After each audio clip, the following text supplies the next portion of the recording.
हंतुक नदीबंध निम्नमानर अभियोग हंतुक नदीबंध निम्नमानर कम होता नहीं अभियोग होइछि। हंतुक नदीबंध पानीटांकी ठारू गोपालपुर पूर्ववर्ष भार्गवी नदी बंधरे पिचु रास्ता निर्मित होतिले हें यह अत्यंत निम्नमानर बोली हंतुक पंचायतर किछि बासिंदा जलसंपद विभाग जंत्री निकट में अभियोग करिसेंति। ग्रामवासी अभियोग मुताबक रास्ता उपरे आवश्यक परिमाण रे माटी और गोड़ी न पकाई पतला आस्तरण पिचु रास्ता निर्मित होउछि।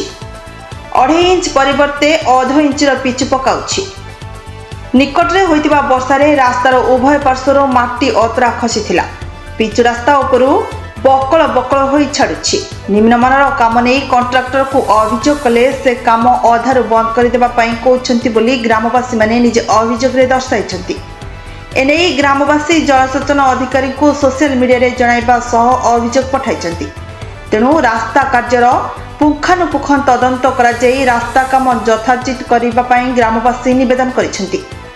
एहार नकल जिलापाल और जलसंपद विभाग सचिवक निकट को मध्य पठाइतिबा सूचना दैछंती।